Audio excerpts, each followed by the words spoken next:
ओम नमो भगवते वासुदेवाय। भगवान बृहस्पति देव की पूजा अर्चना के लिए बृहस्पतिवार को व्रत करके बृहस्पतिवार व्रत की कथा का श्रवण करना चाहिए।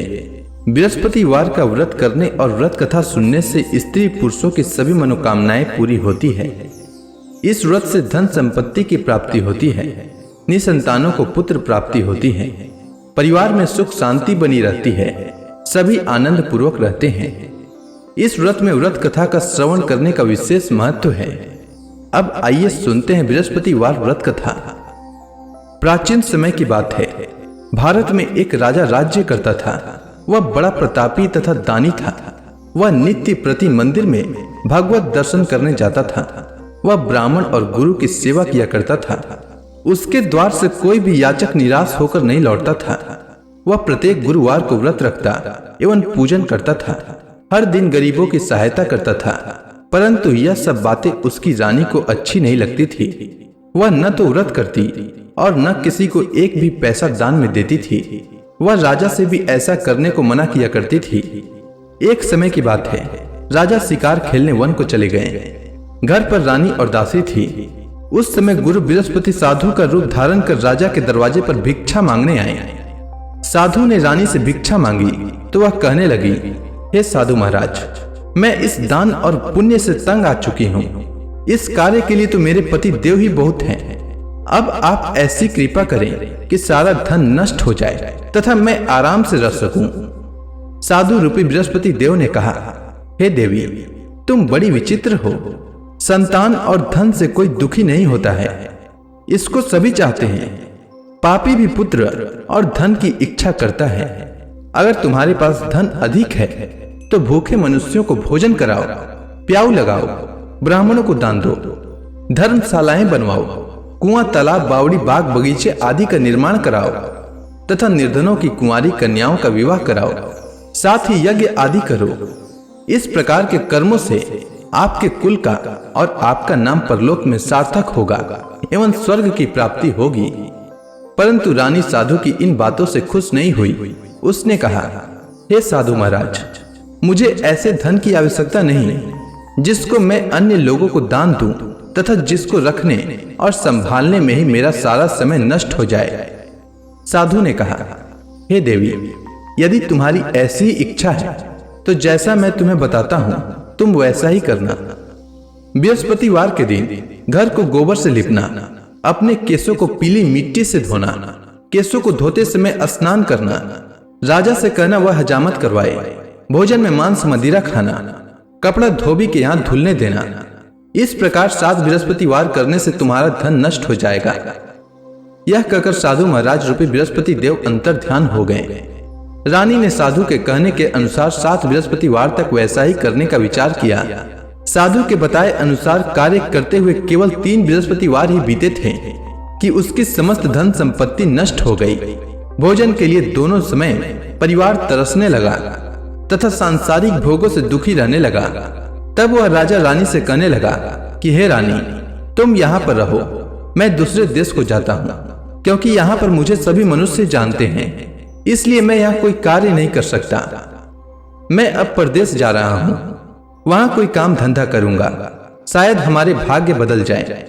ऐसा कहकर राजा परदेश चला गया। वह वहां जंगल से लकड़ी काट कर लाता और शहर में बेचता। इस तरह जीवन व्यतीत करने लगा। इधर राजा के बिना रानी और दासियां दुखी रहने लगी। किसी दिन भोजन मिलता और किसी दिन जल पीकर ही रह जाती। एक समय रानी और दासियों को 7 दिन बिना भोजन के व्यतीत करना पड़ा। तो रानी ने अपने दासी से कहा, हे दासी, यहाँ पास के ही नगर में मेरी बहन रहती है। वह बड़ी धनवान है। तू उसके पास जा और वहां से 5 सेर बेझर मांग कर ले आ, जिससे कुछ समय के लिए गुजर हो जाए। दासी रानी की बहन के पास गई। रानी की बहन उस समय पूजा कर रही थी। बृहस्पतिवार का दिन था। दासी ने रानी की बहन से कहा, हे रानी, मुझे आपकी बहन ने भेजा है, मुझे 5 सेर बेझर दे दो। दासी ने यह बात अनेक बार कही, परंतु रानी की बहन ने कोई उत्तर नहीं दिया, क्योंकि वह उस समय बृहस्पतिवार की कथा सुन रही थी। जब दासी को रानी की बहन से कोई उत्तर नहीं मिला तो वह बहुत दुखी हुई। उसे क्रोध भी आया। वह लौटकर रानी से बोली, हे रानी, आपकी बहन बहुत ही धनी स्त्री है, वह छोटे लोगों से बात भी नहीं करती। मैंने उससे कहा तो उसने कोई उत्तर नहीं दिया। मैं वापस चली आई। रानी बोली, हे दासी, इसमें उसका कोई दोष नहीं है। जब बुरे दिन आते हैं तब कोई सहारा नहीं देता। अच्छे बुरे का पता विपत्ति में ही लगता है। जो ईश्वर की इच्छा होगी वही होगा। यह सब हमारे भाग्य का दोष है। उधर रानी की बहन ने सोचा कि मेरी बहन की दासी आई थी, परंतु मैं उससे नहीं बोली। इससे वह बहुत दुखी हुई होगी। अतः कथा सुन और भगवान विष्णु का पूजन समाप्त कर वह अपनी बहन के घर आई और कहने लगी, हे बहन, मैं बृहस्पतिवार का व्रत कर रही थी। तुम्हारी दासी हमारे घर आई थी, परंतु जब तक कथा होती है तब तक हम लोग न उठते हैं और न बोलते हैं, इसलिए मैं नहीं बोली। कहो दासी क्यों आई थी? रानी बोली, बहन, हमारे घर अनाज नहीं था। वैसे तुमसे कोई बात छिपी नहीं है, इस कारण मैंने दासी को तुम्हारे पास 5 सिर भेजर लेने के लिए भेजा था। रानी की बहन बोली, बहन देखो, बृहस्पति भगवान सबकी मनोकामना पूर्ण करते हैं। देखो, शायद तुम्हारे घर में अनाज रखा हो। यह सुनकर दासी घर के अंदर गई तो वहां उसे एक घड़ा बेझर का भरा मिल गया। उसे बड़ी हैरानी हुई क्योंकि उसने एक एक बर्तन देख लिया था। उसने बाहर आकर रानी को बताया। दासी अपनी रानी से कहने लगी, हे रानी, देखो, वैसे हमको जब अन्न नहीं मिलता तो हम रोज ही व्रत करते हैं। अगर इनसे व्रत की विधि और कथा पूछ ली जाए तो उसे हम भी किया करेंगे। दासी के कहने पर रानी ने अपनी बहन से बृहस्पतिवार व्रत के बारे में पूछा। उसकी बहन ने बताया, हे रानी बहन, बृहस्पतिवार को सूर्योदय से पूर्व उठकर स्नान करके बृहस्पतिवार का व्रत करना चाहिए, लेकिन उस दिन सिर नहीं धोना चाहिए। बृहस्पतिवार के व्रत में चने की दाल और मुनक्का से विष्णु भगवान का केले के वृक्ष की जड़ में पूजन करें तथा दीपक जलाएं। उस दिन एक ही समय भोजन करें। भोजन पीले खाद्य पदार्थ का करें तथा कथा सुने। इस प्रकार करने से गुरु भगवान प्रसन्न होते हैं, अन्न पुत्र धन देते हैं, मनोकामना पूर्ण करते हैं। व्रत और पूजन की विधि बताकर रानी की बहन अपने घर लौट गई। रानी और दासी दोनों ने निश्चय किया कि बृहस्पति देव भगवान का पूजन जरूर करेंगे। 7 दिन बाद जब बृहस्पतिवार आया तो उन्होंने व्रत रखा। घुड़साल में जाकर चना और गुड़ बीन लाई तथा उसी दाल से केले की जड़ तथा विष्णु भगवान का पूजन किया। अब भोजन पीला कहाँ से आए? दोनों बड़ी दुखी हुई, परंतु उन्होंने व्रत किया था, इस कारण बृहस्पति देव भगवान प्रसन्न थे। एक साधारण व्यक्ति के रूप में वे 2 थालों में सुंदर पीला भोजन लेकर आए और दासी को देकर बोले, हे दासी, यह भोजन तुम्हारे और रानी के लिए है, तुम दोनों करना। दासी भोजन पाकर बड़ी प्रसन्न हुई और रानी से बोली, रानी जी, भोजन कर लो। रानी को भोजन आने के बारे में कुछ पता नहीं था, इसलिए वह दासी से बोली, जा तू ही भोजन कर, क्योंकि तू हमारी व्यर्थ में हंसी उड़ाती है। दासी बोली, एक व्यक्ति भोजन दे गया है। रानी कहने लगी, वह भोजन तेरे लिए दे गया है, तू ही भोजन कर। दासी ने कहा, वह व्यक्ति हम दोनों के लिए 2 थालों में भोजन दे गया है, इसलिए मैं और आप दोनों ही साथ साथ भोजन करेंगी। दोनों ने गुरु भगवान को नमस्कार कर भोजन प्रारंभ किया। उसके बाद से वे प्रत्येक बृहस्पतिवार को गुरु भगवान का व्रत और पूजन करने लगी। बृहस्पति भगवान की कृपा से उनके पास धन हो गया, परंतु रानी फिर से पहले की ही तरह आलस्य करने लगी। तब दासी बोली, देखो रानी, तुम पहले भी इस प्रकार आलस्य करती थी। तुम्हें धन के रखने में कष्ट होता था, इस कारण सभी धन नष्ट हो गया। अब गुरु भगवान की कृपा से धन मिला है तो फिर तुम्हें आलस्य होता है। बड़ी मुसीबतों के बाद हमने यह धन पाया है, इसलिए हमें दान पुण्य करना चाहिए। तुम भूखे मनुष्यों को भोजन कराओ, प्याऊ लगवाओ, ब्राह्मणों को दान दो, कुआं तालाब बावड़ी आदि का निर्माण कराओ, मंदिर पाठशाला बनवाकर दान दो, कुंवारी कन्याओं का विवाह करवाओ। धन को शुभ कार्यों में खर्च करो, जिससे तुम्हारे कुल का यश बढ़े तथा स्वर्ग प्राप्त हो और पितृ प्रसन्न हो। दासी की बात मानकर रानी ने इसी प्रकार के कर्म करने प्रारंभ किए, जिससे उनका काफी यश फैलने लगा। एक दिन रानी और दासी आपस में विचार करने लगी कि न जाने राजा किस दशा में होंगे, उनकी कोई खोज खबर नहीं है। गुरु भगवान से उन्होंने प्रार्थना की और भगवान ने रात्रि में राजा को स्वप्न में कहा, हे राजा, उठ, तेरी रानी तुझको याद करती है, अब अपने देश को लौट जा। राजा प्रातः काल उठकर जंगल से लकड़ियां काट कर लाने के लिए जंगल की ओर चल पड़ा। जंगल से गुजरते ही वह सोचने लगा, रानी की गलती से उसे कितने दुख भोगने पड़े। राजपाट छोड़कर उसे जंगल में आकर रहना पड़ा। जंगल से लकड़ियां काटकर उन्हें बेचकर गुजारा करना पड़ा। उसी समय उस जंगल में बृहस्पति देव एक साधु का रूप धारण कर आए और राजा के पास आकर बोले, हे लकड़हारे, तुम इस सुनसान जंगल में किस चिंता में बैठे हो, मुझे बतलाओ। यह सुनकर राजा के नेत्रों में जल भर आया और साधु की वंदना कर बोले, हे प्रभु, आप सब कुछ जानने वाले हैं। इतना कहकर राजा ने साधु को अपनी संपूर्ण कहानी सुना दी। महात्मा दयालु होते हैं। वे राजा से बोले, हे राजा, तुम्हारी पत्नी ने बृहस्पति देव के प्रति अपराध किया था, जिसके कारण तुम्हारी यह दशा हुई है। अब तुम किसी प्रकार की चिंता मत करो, भगवान तुम्हें पहले से अधिक धन देंगे। देखो, तुम्हारी पत्नी ने बृहस्पतिवार का व्रत प्रारंभ कर दिया है। अब तुम भी बृहस्पतिवार का व्रत करके चने की दाल व गुड़ जल के लोटे में डालकर केले का पूजन करो, फिर कथा सुनो। भगवान तुम्हारी सब मनोकामनाओं को पूर्ण करेंगे। साधु को प्रसन्न देखकर राजा बोला, हे प्रभु, मुझे लकड़ी बेचकर इतना पैसा भी नहीं बचता जिससे भोजन करने के उपरांत कुछ बचा सकूं। मैंने रात्रि में अपनी रानी को व्याकुल देखा है। मेरे पास कोई साधन नहीं जिससे समाचार जान सकूं। फिर मैं बृहस्पति देव की क्या कहानी सुनूं? मुझको तो कुछ भी मालूम नहीं है। साधु ने कहा, हे राजा, तुम किसी बात की चिंता मत करो। बृहस्पतिवार के दिन तुम रोजाना की तरह लकड़ियां लेकर शहर में जाओ। तुम्हें रोज से दुगना धन प्राप्त होगा, जिससे तुम भली भांति भोजन कर लोगे तथा बृहस्पति देव की पूजा का सामान भी आ जाएगा। बृहस्पति देव की कथा इस प्रकार है, सुनो। प्राचीन काल में एक बहुत ही निर्धन ब्राह्मण था। उसकी कोई संतान नहीं थी। वह नित्य पूजा पाठ करता, परंतु उसकी स्त्री बहुत मलिनता के साथ रहती थी। वह स्नान न करती और न किसी देवता का पूजन करती। प्रातःकाल उठते ही सर्वप्रथम भोजन करती, बाद में कोई अन्य कार्य करती। ब्राह्मण देवता बहुत दुखी रहते थे। पत्नी को बहुत समझाते, किंतु उसका कोई परिणाम न निकलता। भगवान की कृपा से ब्राह्मण की स्त्री को कन्या उत्पन्न हुई। वह कन्या अपने पिता के घर में बड़ी होने लगी। वह बालिका प्रातः स्नान करके भगवान विष्णु का जप करती। वह बचपन से ही बृहस्पतिवार का व्रत भी करने लगी। पूजा पाठ समाप्त कर विद्यालय जाती तो अपनी मुट्ठी में जौ भर कर ले जाती और पाठशाला जाने के मार्ग में डालती जाती। वही जौ स्वर्ण के हो जाते तो लौटते समय उनको बीनकर घर ले आती। एक दिन वह बालिका सूप में उन सोने के जौ को फटक कर साफ कर रही थी। तभी उसकी मां ने देख लिया और कहा, हे बेटी, सोने के जौ को फटकने के लिए सोने का सूप होना चाहिए। दूसरे दिन गुरुवार था। इस कन्या ने व्रत रखा और बृहस्पति देव से प्रार्थना करके कहा, हे प्रभु, यदि मैंने सच्चे मन से आपकी पूजा की हो तो मुझे सोने का सूप दे दो। बृहस्पति देव ने उसकी प्रार्थना स्वीकार कर ली।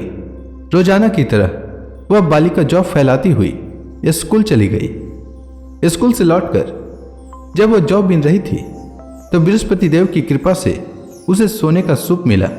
उसे वह घर ले आई और उससे जौ साफ करने लगी, परंतु उसकी मां का वही ढंग रहा। एक दिन की बात है, वह कन्या सोने के सूप में जौ साफ कर रही थी। उस समय उस नगर का राजकुमार वहां से होकर निकला। इस कन्या के रूप और सोने के सूप में जौ को साफ करते देखकर वह उस कन्या पर मोहित हो गया। राजमहल आकर वह भोजन तथा जल त्याग कर उदास होकर लेट गया। राजा को जब राजकुमार द्वारा अन्न जल त्यागने का समाचार ज्ञात हुआ तो अपने मंत्रियों के साथ वह अपने पुत्र के पास गए और बोले, हे बेटा, तुम्हें किस बात का कष्ट है? किसी ने अपमान किया है अथवा कोई और कारण है? मुझे बताओ, मैं वही करूंगा जिससे तुम्हें प्रसन्नता हो। राजकुमार ने अपने पिता की बातें सुनी तो वह बोला, मुझे आपकी कृपा से किसी बात का दुख नहीं है। किसी ने मेरा अपमान नहीं किया है, परंतु मैं उस लड़की के साथ विवाह करना चाहता हूं जो सोने के सूप में जौ साफ कर रही थी। यह सुनकर राजा आश्चर्य में पड़ गया और बोला, हे बेटा, इस तरह की कन्या का पता तुम्हें लगाओ। मैं उसके साथ तुम्हारा विवाह अवश्य ही करवा दूंगा। राजकुमार ने राजा को उस लड़की के घर का पता बतलाया।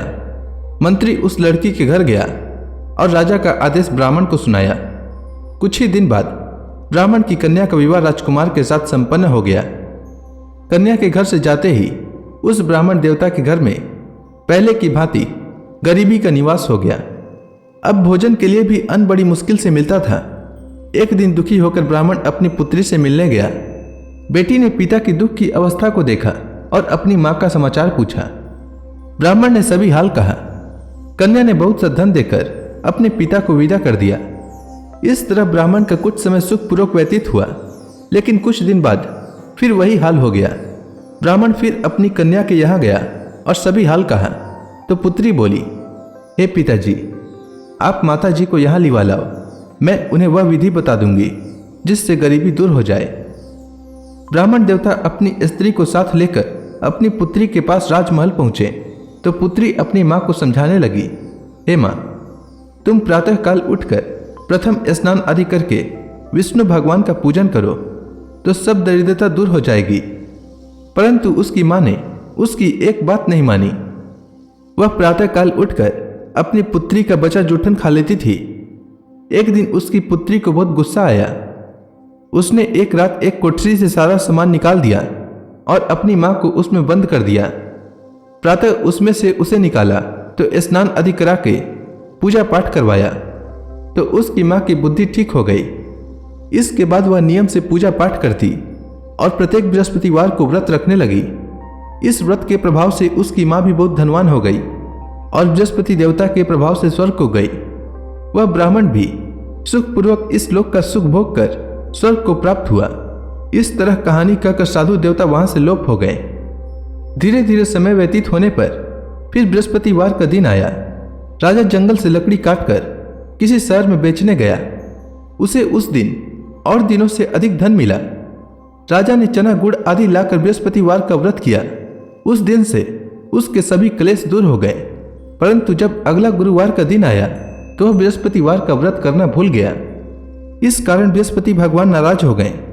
उस दिन उस नगर के राजा ने विशाल यज्ञ का आयोजन किया तथा अपने समस्त राज्य में घोषणा करवा दी कि कोई भी मनुष्य अपने घर में भोजन न बनाए तथा आग भी न जलाए। समस्त लोग मेरे यहाँ भोजन करने आवे। इस आज्ञा को जो न मानेगा उसको फांसी की सजा दी जाएगी। राजा की आज्ञानुसार राज्य के सभी वासी राजा के भोज में सम्मिलित हुए, लेकिन लकड़हारा कुछ देर से पहुंचा, इसलिए राजा उसको अपने साथ महल में ले गए।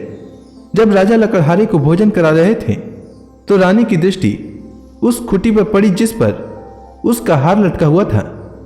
उसे हार खुटी पर लटका दिखाई नहीं दिया। रानी को निश्चय हो गया कि मेरा हार इसी लकड़हारे ने चुरा लिया है। उसी समय सैनिक बुलवाकर उसको जेल में डलवा दिया। जब लकड़हारा जेल खाने में गया तो बहुत दुखी होकर विचार करने लगा कि न जाने कौन से पूर्व जन्म के कर्म से मुझे यह दुख प्राप्त हुआ है, और उसी साधु को याद करने लगा जो जंगल में मिला था। तत्काल बृहस्पति देव साधु के रूप में प्रकट हो गए और उसकी दशा को देखकर कहने लगे, अरे मूर्ख, तूने बृहस्पति देवता की कथा नहीं कही, इसी कारण तुझे दुख प्राप्त हुआ है। अब चिंता मत कर। बृहस्पतिवार के दिन जेल खाने के दरवाजे पर 4 पैसे पड़े मिलेंगे। उनसे तू बृहस्पति देव की पूजा करना तो तेरे सभी कष्ट दूर हो जाएंगे। अगले बृहस्पतिवार उसे जेल के द्वार पर 4 पैसे मिले। राजा ने पूजा का सामान मंगवाकर कथा कही और प्रसाद बांटा। उसी रात्रि को बृहस्पति देव ने उस नगर के राजा को स्वप्न में कहा, हे राजा, तूने जिस आदमी को जेल खाने में बंद कर दिया है वह निर्दोष है, वह राजा है, उसे छोड़ देना। रानी का हार उसी खुटी पर लटका हुआ है। अगर तू ऐसा नहीं करेगा तो मैं तेरे राज्य को नष्ट कर दूंगा। राजा प्रातःकाल उठा और खुटी पर हार टंगा देखकर लकड़हारे को बुलाकर क्षमा मांगी तथा राजा के योग्य सुंदर वस्त्र आभूषण भेंट कर उसे विदा किया। गुरुदेव की आज्ञानुसार राजा अपने नगर को चल दिया। राजा जब नगर के निकट पहुंचा तो उसे बड़ा ही आश्चर्य हुआ। नगर में पहले से अधिक बाग, तालाब और कुएं तथा बहुत सी धर्मशालाएं, मंदिर आदि बने हुए थे। राजा ने पूछा कि यह किसका बाग और धर्मशाला है। तब नगर के सब लोग कहने लगे कि यह सब रानी और दासी द्वारा बनाए गए हैं। राजा को आश्चर्य हुआ और गुस्सा भी आया। जब रानी ने खबर सुनी कि राजा आ रहे हैं तो उसने अपनी दासी से कहा, हे दासी, देख, राजा हमको कितनी बुरी हालत में छोड़ गए थे। वह हमारी ऐसी हालत देखकर लौट न जाएं, इसलिए तू दरवाजे पर खड़ी हो जा। रानी की आज्ञा अनुसार दासी दरवाजे पर खड़ी हो गई। जब राजा आए तो उन्हें अपने साथ महल में लिवा लाई। तब राजा ने क्रोध करके अपनी तलवार निकाली और पूछने लगा, बताओ, यह धन तुम्हें कैसे प्राप्त हुआ है? तब रानी ने बताया, हमें यह सब धन बृहस्पति देव के व्रत के प्रभाव से प्राप्त हुआ है। राजा ने तब निश्चय किया कि 7 रोज बाद तो सभी बृहस्पति देव का पूजन करते हैं, परंतु मैं रोजाना दिन में 3 बार कथा कहा करूंगा तथा रोज व्रत किया करूंगा। अब हर समय राजा के दुपट्टे में चने की दाल बंधी रहती तथा दिन में 3 बार कथा कहता। एक रोज राजा ने विचार किया कि चलो अपनी बहन के यहां हो आवे। इस तरह का निश्चय कर राजा घोड़े पर सवार हो अपनी बहन के यहां चल दिया। मार्ग में उसने देखा कि कुछ आदमी एक मुर्दे को लिए जा रहे हैं। उन्हें रोककर राजा कहने लगा, अरे भाइयों, मेरी बृहस्पतिवार की कथा सुन लो। वे बोले, लो, हमारा तो आदमी मर गया है, इसको अपनी कथा की पड़ी है। परंतु कुछ आदमी बोले, अच्छा कहो, हम तुम्हारी कथा भी सुनेंगे। राजा ने दाल निकाली और कथा कहनी शुरू कर दी। जब कथा आधी हुई तो मुर्दा हिलने लगा और जब कथा समाप्त हुई तो राम राम करते हुए वह मुर्दा खड़ा हो गया। राजा आगे बढ़ा। उसे चलते चलते शाम हो गई।